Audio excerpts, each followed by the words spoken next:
everyone. I am going to start. I expect some other people to join us, but because we're in that Zoom hour, I want to begin. I don't want to detract from any of Dr. Herman's remarks.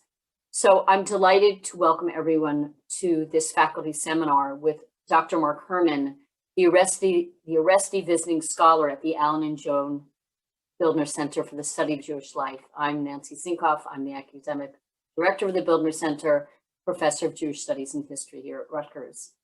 Let me tell you what we're going to do. Dr. Herman is going to make a presentation, and there's a handout that he will he's given, it's in the chat, but also he will share it on the screen. And when he's done, our colleague, Dr. Paola Tartakoff, will make remarks and pose some questions and give Marc a chance to answer them. And then, of course, we'll open it up to all of you. It's a small enough group. I do expect more people, but it's a small enough group that Marc will be able to call on you. You can either, I think, actually just wave your hand or put your question in the chat and he will see it and he'll be able to call on you. So let me introduce our speaker and then our respondent. So Marc Herman is the Bildner Center Aresty Visiting Scholar for the fall 2020. He earned his PhD in Religious Studies from the University of Pennsylvania and has held postdoctoral research fellowships at Columbia, Fordham, the University of Michigan's Frankel Center, and Yale Law School's Kamal Center for the Study of Islamic Law and Civilizations. He's co-editor of a forthcoming volume, Accounting for the Commandments in Medieval Judaism, Studies in Law, Philosophy, Pietism, and Kabbalah. And he's currently completing his first monograph, which is entitled Imagining Revelation, Medieval Jewish Presentations of the Oral Torah in an Islamic Key, for the Jewish Culture and Context series of the University of Pennsylvania Press. We've been delighted to host Marc this fall, albeit virtually, which has been disappointing for all of us. But we're very grateful for his participation in the Bildner Center programs, including other faculty seminars, as well as offering a 3-part mini course in the fall, Writing the Oral Torah in Islamic Terms. The title of his presentation is Rethinking Tradition in the Middle East, Islamic and Jewish Perspectives. The respondent to Marc's presentation is my colleague and friend, Paola Tartakoff, a professor of Jewish Studies and History and chair of the Department of Jewish Studies at Rutgers. She studies the social and cultural history of Jews and Christians in medieval and early modern Europe, and is particularly interested in issues of conversion, the Inquisitions, and ritual murder accusations. Paola's first book, Between Christian and Jew, Conversion and Inquisition in the Crown of Aragon, 1250 to 1391, was published in 2012, also by University of Pennsylvania Press, and it was based on archival research conducted in Catalonia, Aragon, and Valencia. And her most recent book, Conversion, Circumcision, and Ritual Murder in Medieval Europe, explores the contested history of Jewish-Christian relations in Western Europe and the Mediterranean more broadly, also out with UPenn Press, and was published in January 2020. So I welcome both of our speakers, and I ask all of you to mute during the presentations, and you'll unmute at the end. Thank you so much for joining us today. Thank you, Professor Sinkoff. Thank you to Professor Tartakoff in advance for responding, and to of course, the absent staff of the Bildner Center for helping with many small little tasks as this presentation came together. And thank you all for attending. As Professor Sinkoff mentioned, the handouts that I'll be referring to on the screen are also available in the chat if you'd like to get a Dropbox link to the PDF in whatever capacity is easiest for you. So as was mentioned, my current project examines medieval Jewish depictions of rabbinic tradition in the Islamic world, mostly from, as we shall see, the 9th to around the 12th centuries, although we'll not get to the end of that story today. These texts, these presentations, this mode of thinking is a real novum in the medieval period. Late antique Judaism preserves nothing in the way of sustained theoretical analyses of tradition.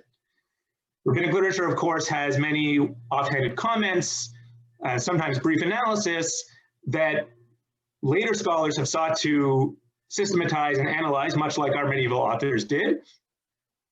But in terms of writing first-person accounts where the author goes through and develops an argument And really, in a sustained way, this is obviously absent from rabbinic literature and really quite new for medieval Jews in the Islamic world. This development was facilitated by a number of changes within the community of Talmudists that, of course, drew on other technologies of this period. For example, these include the early medieval world had new technologies of book production and book organization, with developed techniques to produce books with introductions and chapters and have the written word in a really systematic way. As I mentioned, another technique is the rise of single-authored works. This facilitated new ways of asking questions and thinking about other problems. And more locally, for our topic today, law and theology were inexorably intertwined in this period. Theoretical questions of theology and law overlapped considerably. For example, our authors asked questions about divine law, such as, is divine law eternal and unchanging? Is it universally binding? What role does reason play in creating obligations that are discrete, perhaps, from revealed law? What are the prerequisites for an individual for the creation of an obligation? Does this person need to be a certain age, a certain mental or physical capacity to carry out commands, freeborn, not a slave? Does God only give laws that are beneficial to humanity, or only laws that can be fulfilled? Could God give laws that are detrimental or that cannot be fulfilled at all? All of these questions were very pressing in the 9th and 10th century context that we'll be talking about today. But I'm interested in a small subset of this material that I think has not been sufficiently discussed in the scholarship. That is, how did Arabic writing authors think about the transmission of divine law from the prophets to their own day? And about this material, I asked two very basic questions. The first is, what were the extra textual factors that went into the production of theoretical reflections on religious authority developed by medieval Jews? That is, I assume that these very pressing constitutive questions were not merely developed through reading the Talmud, as we'll see that today, but there were pressing issues that were facing medieval Jews to come up with these ideas. And in particular, when we're thinking about them, this leads to my second question, which is what accounts for the competing depictions of the rabbis that were penned by Jews in Baghdad and Al-Andalus, which are the opposite ends of the Jewish world, and really very different cultures within a subset of medieval Islam.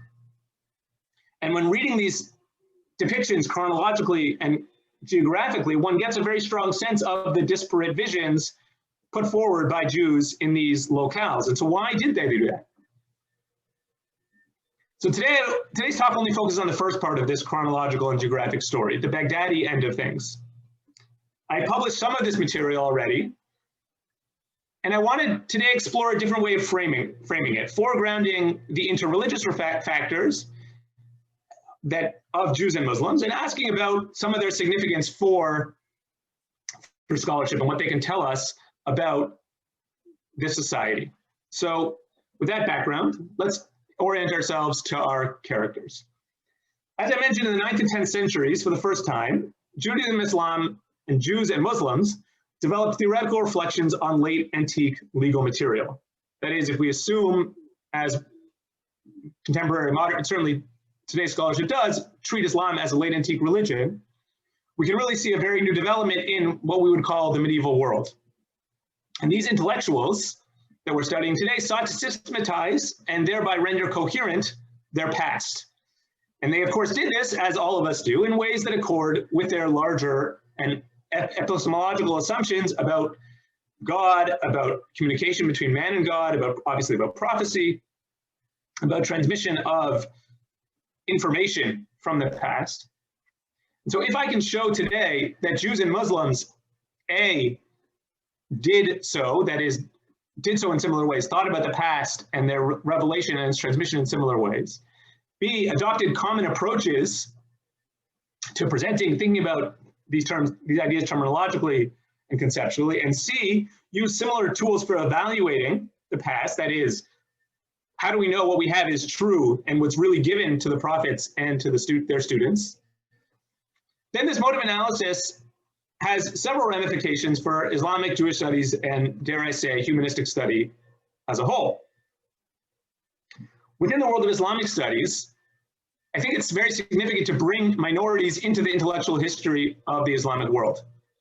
This helps redraw boundaries of what scholars consider Islamic, right? Not just literature that has to do with Islamic quote-unquote religion, as is sometimes called, or even just ideas that were produced by Muslims, but rather I hope to show that the processes that are often considered Islamic today would not have been considered Islamic in the narrowest sense of the term in the period in which we're studying.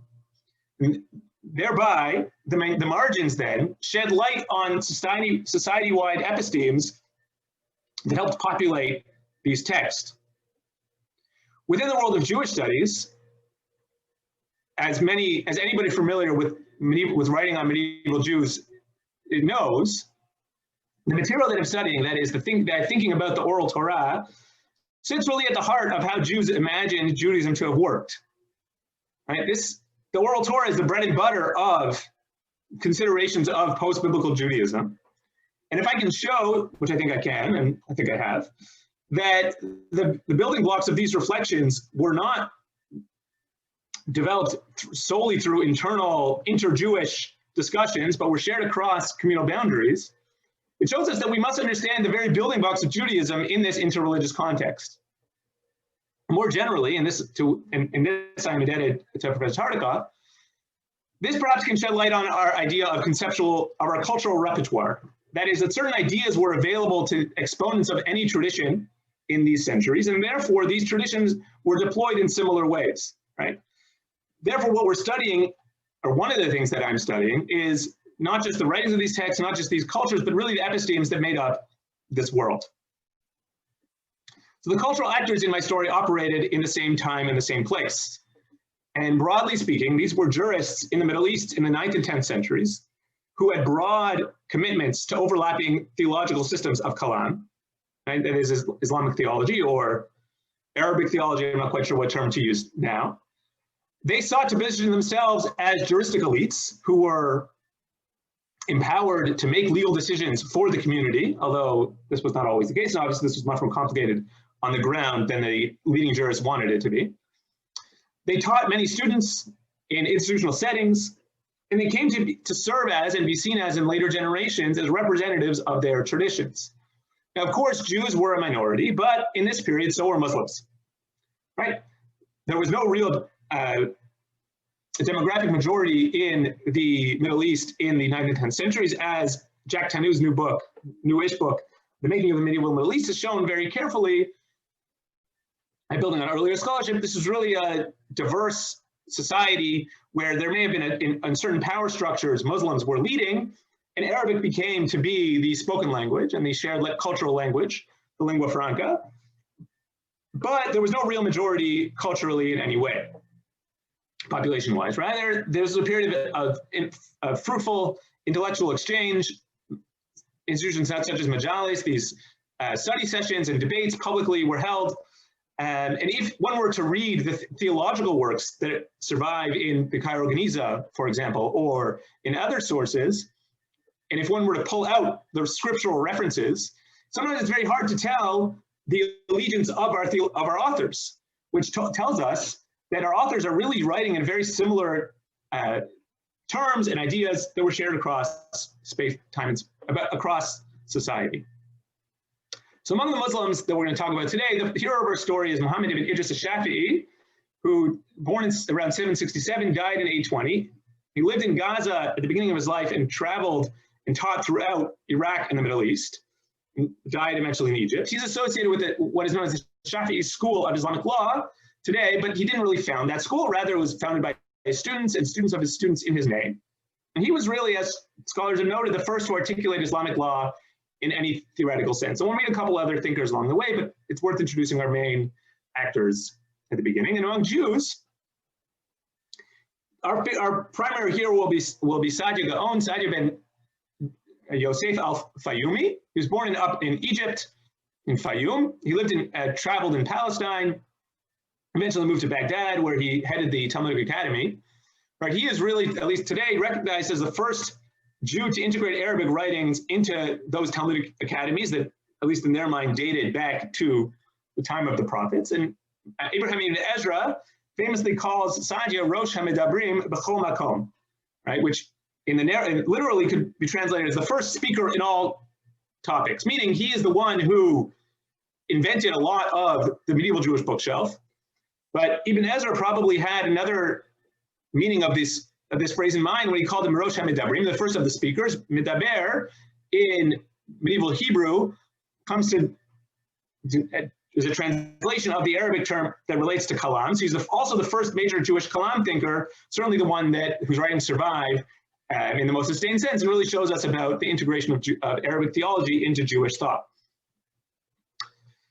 So I want to talk about a couple ideas that these and other authors exerted a lot of effort into writing about. In so doing, they were constructing their scriptural religions in the wake of late antiquity. And the first topic that I want to talk about is about the authorship of extra-scriptural traditions. Who wrote them?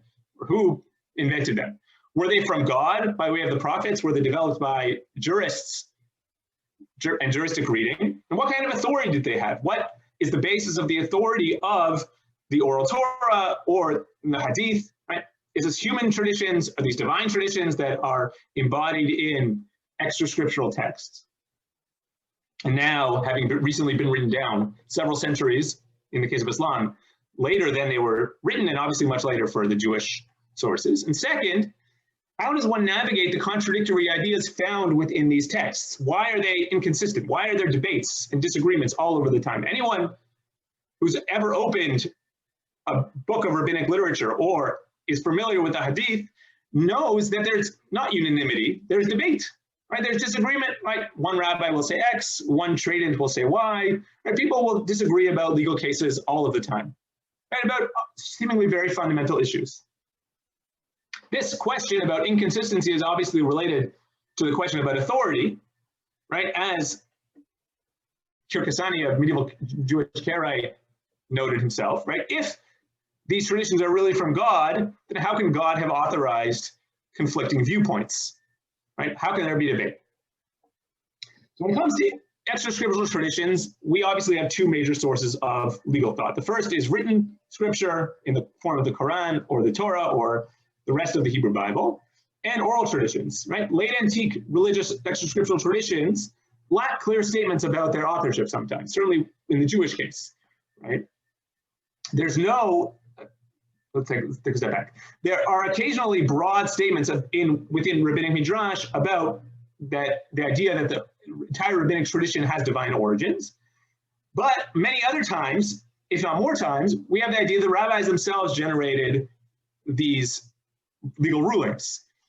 And when we turn to midrashic analysis, that is the midrashic analysis of the written Torah, there's debate about this question in the scholarship, and as other participants of this chat can speak to much more carefully, but it's certainly hardly evident that the rabbis themselves thought they were just passive recipients and tradents and transmitters of tradition. Rather, oftentimes, if not, could debate exactly how much, it seems like the rabbis themselves were creating the law.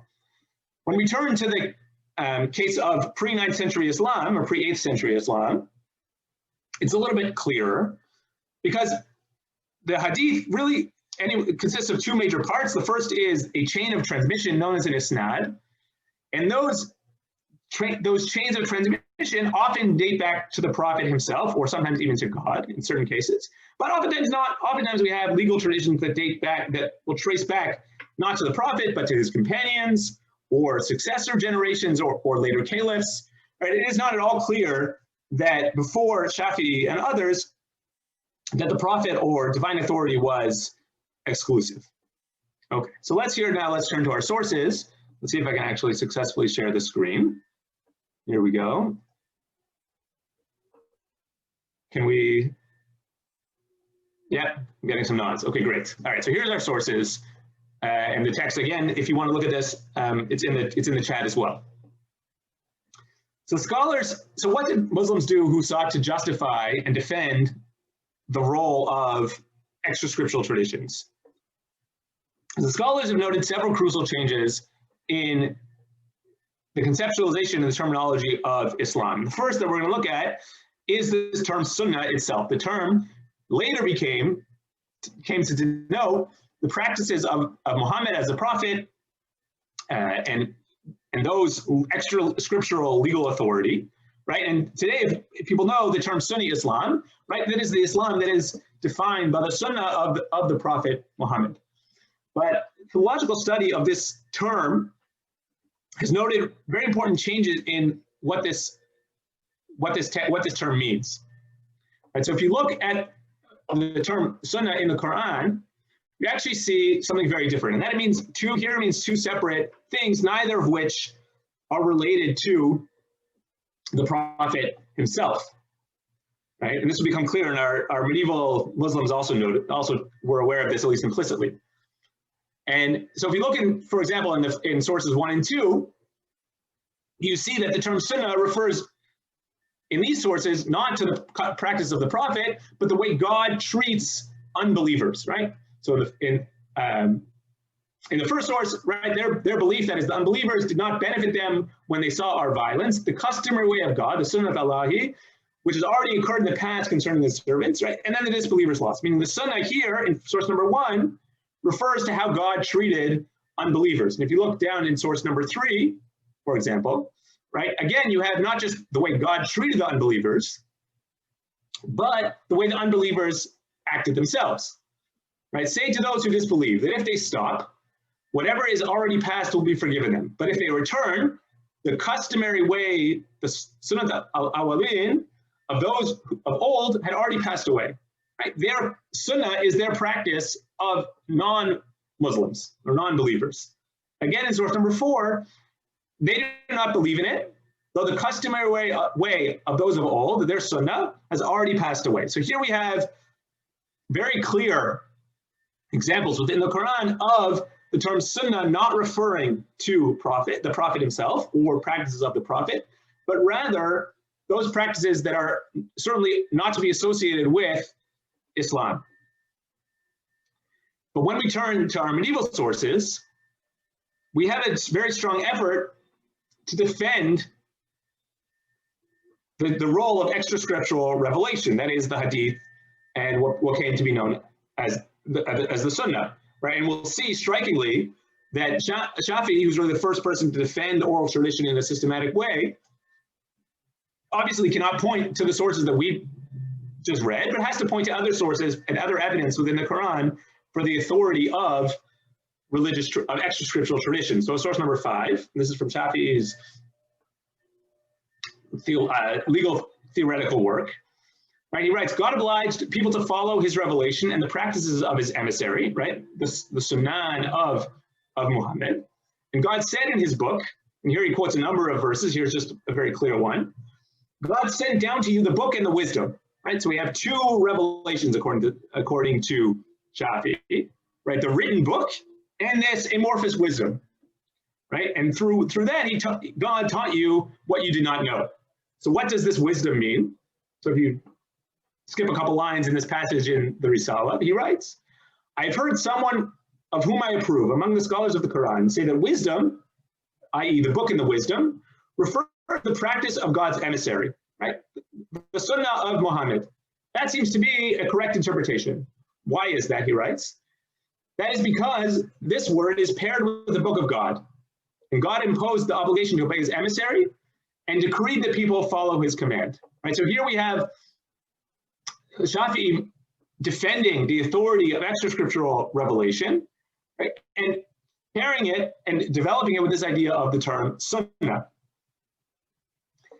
And this defense is obviously very crucial for Shafi'i's larger defense of the authority of the hadith, right? And here he has, and we see him ideally in his mind, the hadith that are authoritative for him are those that are associated with the prophet, right? Not those that date back in their chain of transmission to the companions or the successors or other caliphs.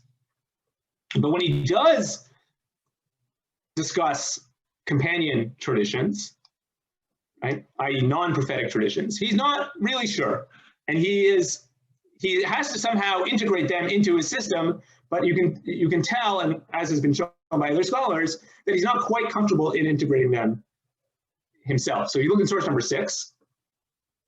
We have found scholars adopting the opinion of one companion sometimes and not adopting it other times, meaning people are inconsistent about their use of non-prophetic traditions, and also disagreeing over some companions' opinions that they do adopt, right? People are inconsistent. Which of these do you do? His imagined interlocutor asks. So Shafi'i responds, I follow the opinion of a companion. I said, if I cannot find the proof text from the scripture, prophetic practice, like the Sunnah, or consensus, meaning he does allow for some non-prophetic authority, right? But it's certainly much later and lower on his list of what he would like to do. Right, so you couldn't really make a clean break, but he did ideally want to shift to prophetic authority as much as possible. And this certainly influenced how Muslim jurists in the 9th and 10th century thought about their tradition as well. They moved to chains of transmission in their hadith that were prophetic and Sunni Islam, and the word Sunnah became the byword of this kind of Islam, and certainly Shiism as well, in different ways that we don't need to talk about just yet. When we turn to Sadia, we see our major Jewish hero, we see very similar ideas. Right? In his philosophical, exegetical, and legal writings, he writes about rabbinic tradition in very, very similar ways. There's no reason to think that Shafi'i in particular was the main influence on Sadia, but I think it's clear that the larger societal expectations that were exemplified in Shafi'i's writings and pushed by him had a very strong impact on what Sadia saw as desirable. So here we see in source number 7, and this is from a Geniza fragment, in a work that has been largely not published.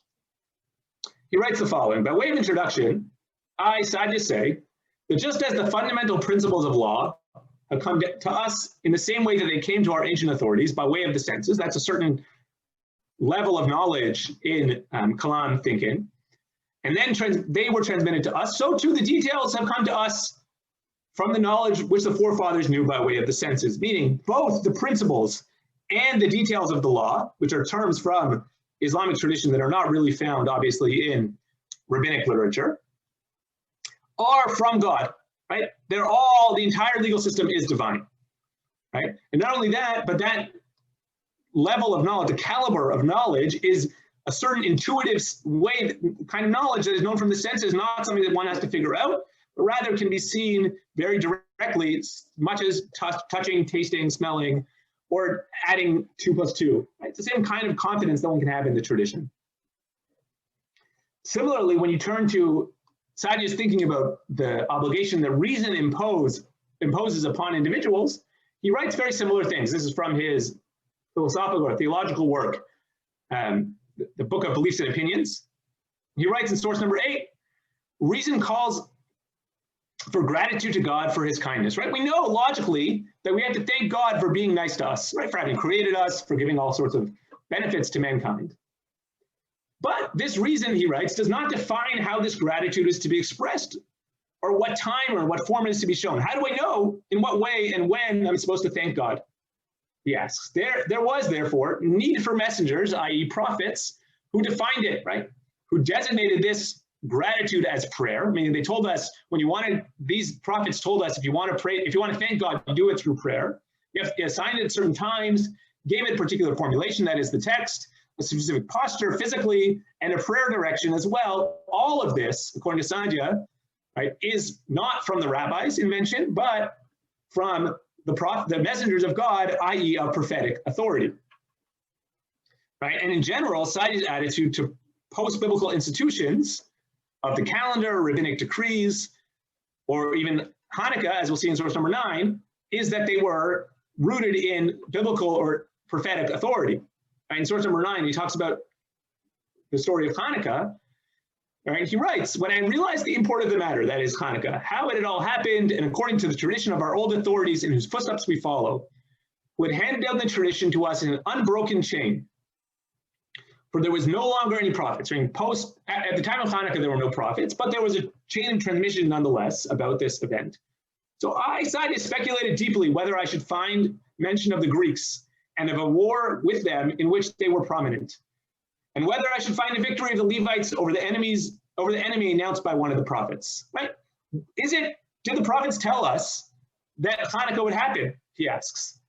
And did the prophets tell us that the Levites would have victory over their enemies? And yes, he says, lo and behold, I found that in both instances, they've been affirmed by the prophets. And he goes on to detail texts from Deuteronomy and from prophetic works that he thinks prove that Hanukkah was prophesied by Moses and God, and eventually given from God.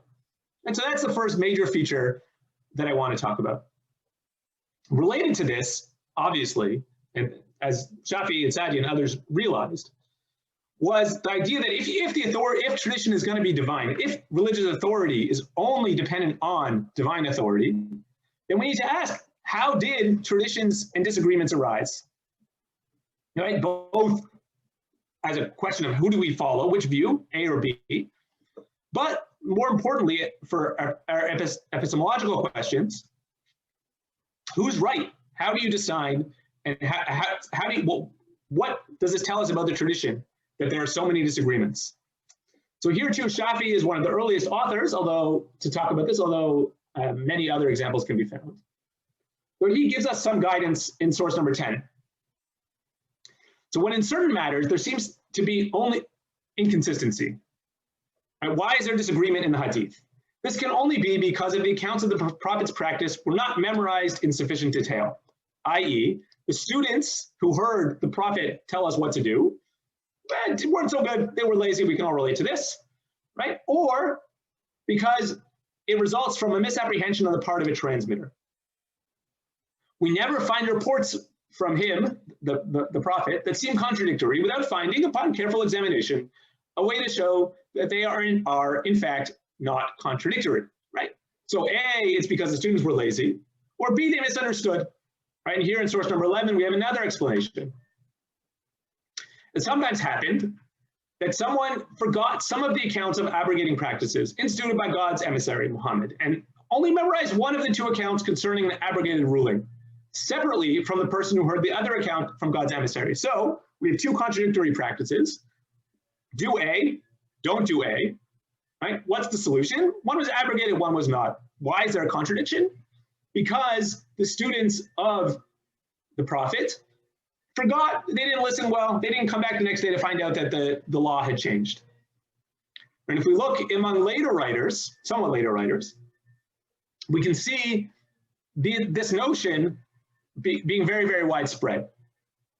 And this statement is reported later in the name of a hadith specialist, Ibn Khuzaymah, in source number 12. He said, I am not aware that two genuinely antithetical hadith with sound isnads, meaning traditions that really go back to the prophet, right? There's no traditions that were really genuinely antithetical. Whoever has seemingly contradictory hadith, let him bring them to me for me to harmonize. Meaning, if you have a disagreement, I can solve it, he writes. And this attitude towards hadith resolution was very, very common, and we have many, many books in the medieval Islamic world about resolving contradictions. When it comes to the Jewish authors, we have less evidence, but it's very important and very striking nonetheless, and seems to indicate that this attitude was very common in Saadia's circles, certainly, and probably much more widespread even than that. One of our main sources for Saadia's writings that have not been preserved from his own hand, certainly transmitted his name, is from the Karaite Yaqub al-Kirkasani, who cites Saadia quite thoroughly and carefully, as has been shown by many others. Right? And in this passage, Kirkasani cites Saadia in the following way. He writes, in source number 13, right, referring to disagreements in rabbinic literature, these are not true disagreements, they only appear so at first glance. The truth about these alleged disagreements is of three types. One, the first of them is that one sage appears to another sage as if the second disagrees with him, and they argue until the first one knows as much as the other, meaning it's a temporary disagreement and the Talmud figures it out. 2, the second is that a matter was heard from the prophet according to 2 different cases, one permitted and the other forbidden, right? So sometimes you can have 2 traditions and they are both right, but they're talking about, one's talking about one case and the other's talking about another, right? And the students misheard or they misunderstood or they only apprehended part of the response. And the third, number 3 here, is that one sage heard only part of a statement but misconstrued it to be the entire report. So again, the students tried their best, or didn't try their best, but they failed to understand what was really going on. And here we have Saadia repeating similar ideas, not necessarily from Shafi'i, but certainly in his writings. And when we look at a letter surviving from the Cairo Geniza that was published first by Poznański more than 100 years ago, this letter, source number 14, is from a student who claims, an author who claims to be a student of Saadia, right? He has a very lengthy treatment of this topic among many other interesting ideas, and he writes the following in this one section. The sages already explained the reason for debate and reconciled them, meaning the Talmud itself already dealt with disagreement. As they said, with the increase of students of Shammai and Hillel who insufficiently served their teachers, factions increased, right? Debates increased among the Jewish people because the students weren't so good, right? Much like Saadia and Shafi'i had said as well. This statement, this idea, indicates that if the students had been good, had served their teachers sufficiently, there would be no disagreements. Funnily enough, right? Much like our authors had already said. And here he writes a striking example. By way of example, Reuben heard from his teacher that there are 3 daily prayers. Simeon heard that there are 4, and Levi heard that there are 5. Right? A very seemingly straightforward example. Right? What's the resolution? All are correct. Right? 3 prayers for weekdays, 4 for the Sabbaths and festivals, and 5 for the Day of Atonement. But as anybody who has this example, let's take a step back, does not appear in rabbinic literature. Right? Saadia's student made it up because it fits very nicely in his way of thinking, right? That disagreements are just about different cases, right? This is an application of the general rule that contradictory reports refer to different cases and don't reflect true disagreements. So to sum up, let me just unshare the screen here, if I can do that. What we have here is a look at some of the legal epistemology of the 9th and 10th century Arabic writing in the Middle East. The 2 components, the nature of extra-scriptural authority and the reason for debates, are part of a much larger attempt to render late antiquity coherent in the medieval Islamic East. Right? Other perspectives, of course, circulated or adopted by Jews and Muslims in other locales. But this really is the dominant idea of the Middle East, at least in the 9th and 10th centuries. A reconsideration of these traditions on the part of these authors is evidence of a fresh way of thinking about the past. Jews and Muslims rewrote, essentially, the Talmud and Hadith in overlapping and competing ways, and in ways that really shed light on larger epistemic assumptions of their day. There's much more to say about this. Thank you very much for coming and listening. And I turn it over to our esteemed respondent to hopefully think more broadly about some of these ideas.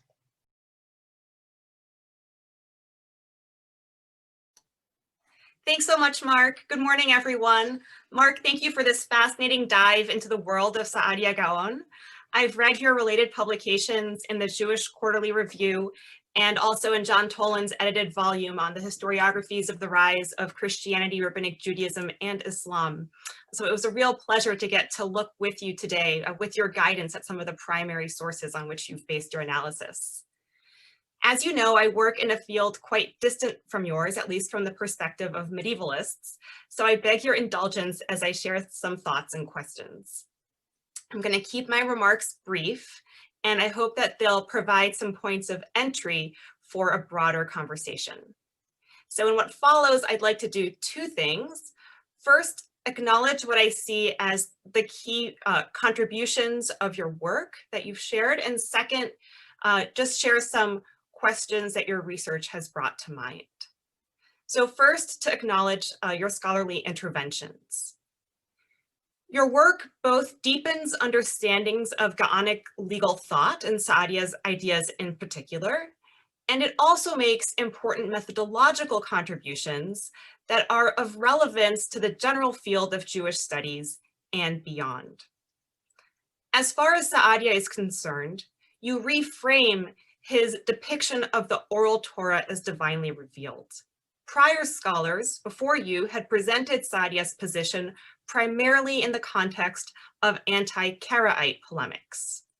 But you show, by contrast, that Saadia's position was influenced also by trends among contemporaneous Muslim theologian-jurists, who, unlike some earlier Muslim jurists, emphasized that God was the sole author of Muslim written and oral law, or at least some parts of Muslim oral law.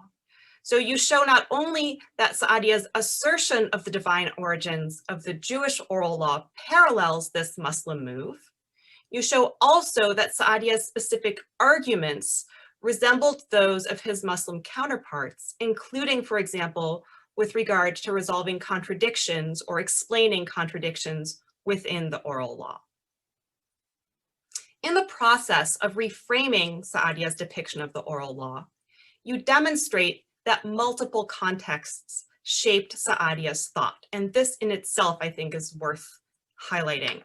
These contexts included Karaite rabbinite polemics, as well as developments in Muslim thought. In other words, you show that we do not have to, indeed, you show that we should not think in stark either-or terms. And you model how, as scholars, we must instead keep our antennae receptive to complexity.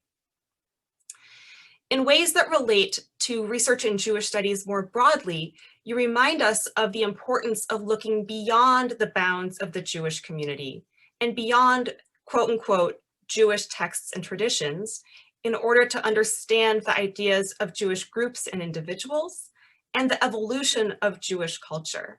This is something that I've just spent a semester trying to get my students to understand with regard to the ancient Near East, classical antiquity, and the Muslim and Christian Middle Ages. Finally, you fruitfully interrogate the labels Jewish and Muslim. I think especially in your opening remarks today, you pointed toward the importance of considering whether these categories at times might not obscure more than they illuminate, and whether other categories might be more useful. What would happen, you write in the JQR, if scholars divided our subjects along different lines, such as legal theorists, kalam-informed theologians, or intellectual elites? You continue, in the Islamic world in the 9th to 11th centuries, theoreticians of extra scriptural traditions shared a legacy of late antique traditions, an anxiety to defend a twofold written and oral revelation, and an assumption of a closed foundational legal canon. And my favorite line in that article, two teams cannot compete if they are not playing the same sport. So I want to thank you for giving us so much to think about and so much to rethink. In terms of my questions, your work really brought to mind a flurry of questions. I'll mention just a few in two groupings. First, some questions regarding the broader world of 10th century Baghdad, and I'll just list a couple questions consecutively. I'd love if you could expand upon how dominant or controversial among Muslim thinkers the Muslim views of the oral Torah or law were that overlapped with Saadia's.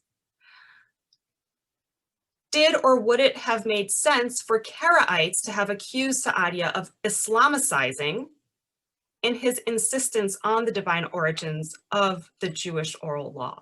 And either way, how might this inform your call for rethinking Jewish and Muslim as our primary analytical categories? Did differences of opinion about the nature of oral law play a role in the Sunni Shi'i division. My understanding is that that split was originally more political. To the extent that Muslim differences of opinion about the nature of oral law did not inform the Sunni Shi'i split, how might this help us understand the different ways that understanding the oral law mattered to Muslim and Jewish communities respectively? Kind of like, what was the role of that issue in each of the communities, even as there were similarities in how the issue might have been approached by some Muslims and some Jews might it have occupied a different position in each world, if those are the two worlds we should be operating in terms of. And then my second and last set of questions regards the potential impact of Muslim tradition on the status that Sa'adiyya accorded to the post-prophetic transmitters of prophecy in Judaism, that is the rabbis and perhaps also the Geonim. I would love if you could say more about whether Sa'adiyya regarded these men as prophets once removed, prophets of a second degree, or successionist figures, or, and maybe I'm thinking of this, barking up the wrong tree, imposing my own categories onto this, whether perhaps Sa'adiyya pushed back against, quote unquote, elevating the rabbis, lest he be accused of adopting the Islamic notion of Moses prefiguring later prophetic figures. And what I'm really more fundamentally curious here about are the ways that perhaps Jewish-Muslim polemics, if that term is appropriate in this context. I understand about the majalis being these more informal, maybe, I don't know, jovial is the right term, but friendly exchanges between members of a number of different groups in this very cosmopolitan Baghdadian context where there weren't only Muslims and Jews. But to the extent there might have been polemics, so to speak, might these be detectable as well in Sa'adiyya's approach to the oral law or in his writings in general? And whether the presence or absence of such polemics informs or could inform your thinking about what are the most useful categories for this material. And truly, finally, I'd love to hear your thoughts on the categories into which Sa'adiyya and his colleagues themselves organized the members of their own intellectual circles. So in the time we have left this morning, I'd be eager to learn more about any and all of this. And I thank you again for sharing your work. Thank you, Paola. There's a lot of, first of all, thank you for summarizing the writings and the presentation very clearly. And thank you for asking some very important questions that answering them would probably take another hour, at least. So I would like just to touch on a couple things that I hadn't really got a chance to talk about in the presentation. First, the role of Karaites, and the second is the role of polemics. That the story I told today, which I think is coherent, was told without much talk about Karaites.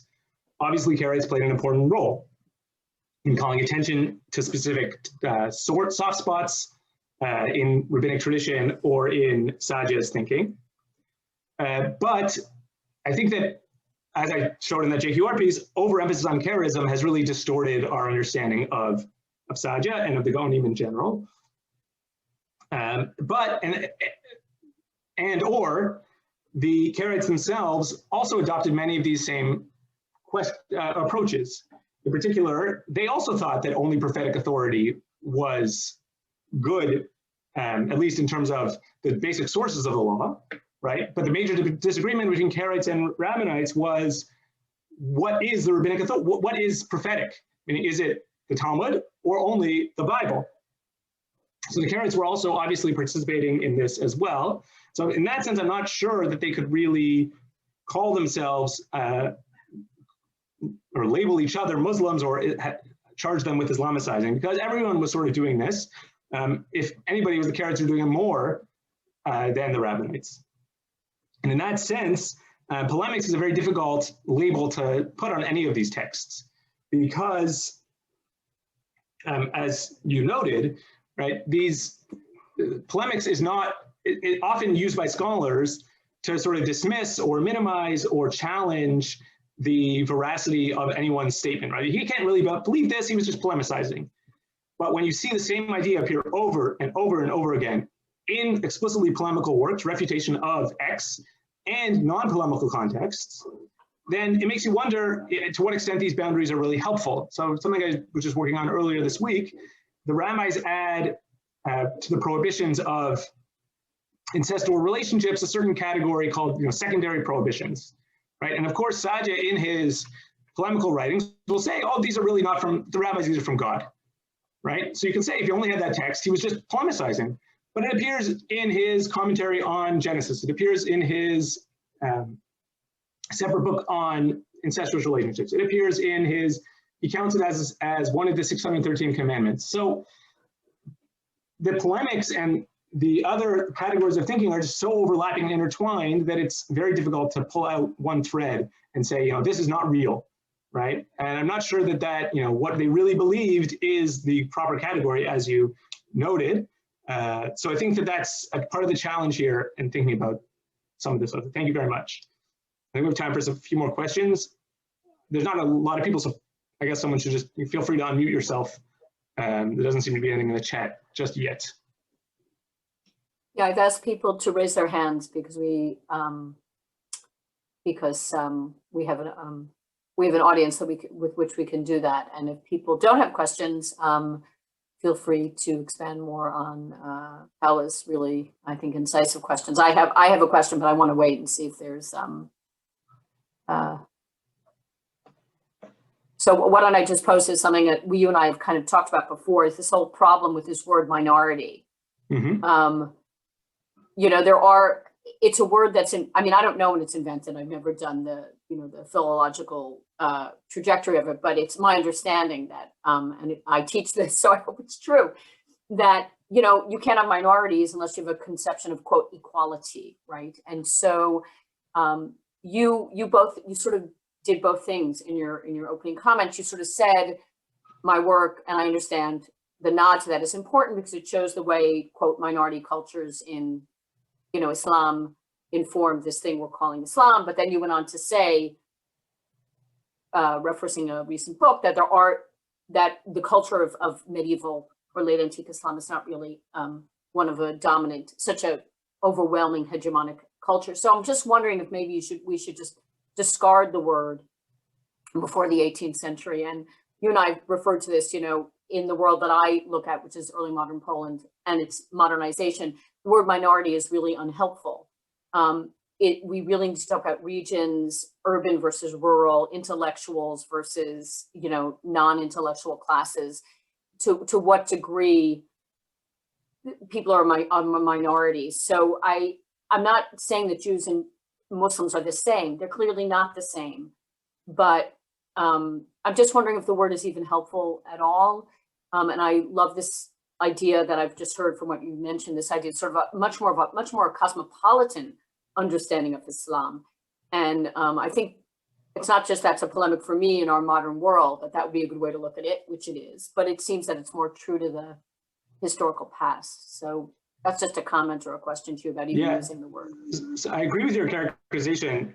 I think that just to add to that, Sarah Strumsa, in her recent book on philosophy in Al-Andalus, argues that there's sort of a cadre of philosophers that crossed religious boundaries, who saw themselves as external to their community and really saw them and related to each other in person and writing, certainly regardless of their theological allegiances. And I think that very similar things about our jurists, right? It's not hard to imagine after a public debate, people sitting down and seeing commonalities between their traditions and a sense of shared community and shared attitudes that informed how they thought about the world around them. This is not outside of the realm of possibility to have functioned. And in that sense, these elites were also a minority within their own communities, right? And much as, leaders can sort of see each other as equals, or at least as navigating similar problems, I think you can imagine our actors having done so in similar ways. And if it wasn't Saadia, it was some of his students who were interacting with people around him. And so that would be entirely unsurprising that there would be sort of commonality and shared community across those spaces.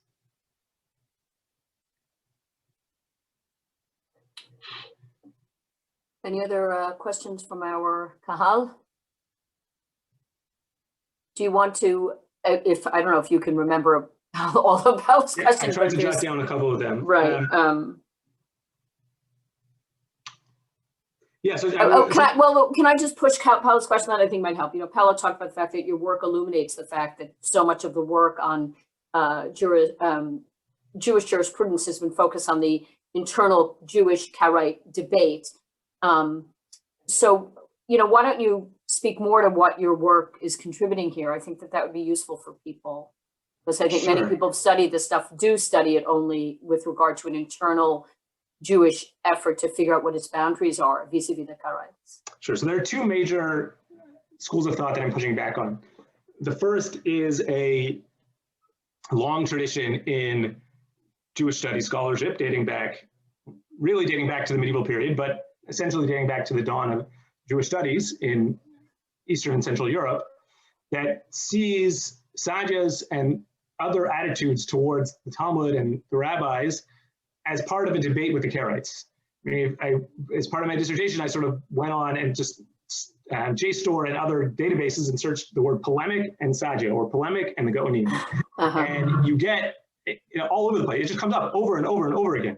And there's this attitude that Sadia was just a fighter, and he just wanted to argue with everyone around him, and that he didn't really believe anything.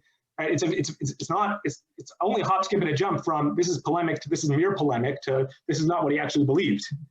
And that's one genealogy that is really in Jewish studies, as I showed in the JQR piece. And even people who I otherwise respect very deeply adopted this frame of thinking. The second, and this more relates to the general project, is this attitude that when we read Jews reading the Talmud, and we look at Sadia or Maimonides and anyone in between, what they were doing was sort of sitting down, opening this book, and thinking about what it told us about how the rabbis worked, right? And that was their only source of evidence. But when you read these sources in the original languages, that is Arabic or Judeo-Arabic, and you see the terms and you see the conceptualizations of tradition, they are identical with terms and concepts that are circulating among similarly situated Jews and Muslims. So to say that these ideas only emerged because Jews were reading the Talmud is ludicrous. Right? How come they came up with the exact same terminology, to define legal reasoning, and lo and behold, legal reasoning is being thought about by Sadia in the same way as other big daddies, or Maimonides in the same way as other people from Cordoba? Like, that just was a coincidence. Right? I don't think they would put it like that because they didn't read the sources. But if you look at, someone like, Averroes, who Maimonides' contemporary, who Maimonides references, or Averroes' grandfather, who was an influential jurist in Cordoba, obviously a couple of generations earlier, or anyone else, that you see the exact same overlapping, ideas, right? There was a very positive embrace of legal reasoning in Spain. So there's going to be, and lo and behold, the Jews did the same thing, right? So I have to notice sufficiently. I have to snip you here because I'm looking at the time. So I want to say a couple of things. First of all, thank you very much, and I want to recommend to everyone who's on the call and to share this widely. Marc, I imagine that the published material is either on your website, or if you can send it to Jenny, we can make a little note about it, because I think that that will help deepen people's understanding of your interventions, which I think are so important. I mean, and I hope that we'll have a chance to talk more about that. So again, I want to thank you, Marc, for being such a great visiting scholar. And again, with all the regrets that come with COVID, all I can say is let's hope that we get through this and that by next year we'll be able to be in person. And you're still in Jersey, we'll get you to New Brunswick. And we'd love to. We owe you many coffees, and if not, something stronger.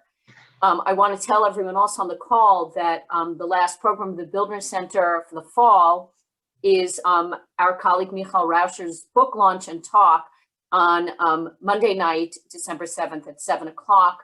And I can't wait for that, as I can't wait for all of my colleagues' work. And I look forward to seeing you there. And that's a more public-oriented talk and a conversation with the journalist Avital Chiswick-Goldschmidt. So bye for now, everyone. Stay in touch. And of course, stay safe in this unprecedented time. Thank you so much. Thank you very, very much. Thanks.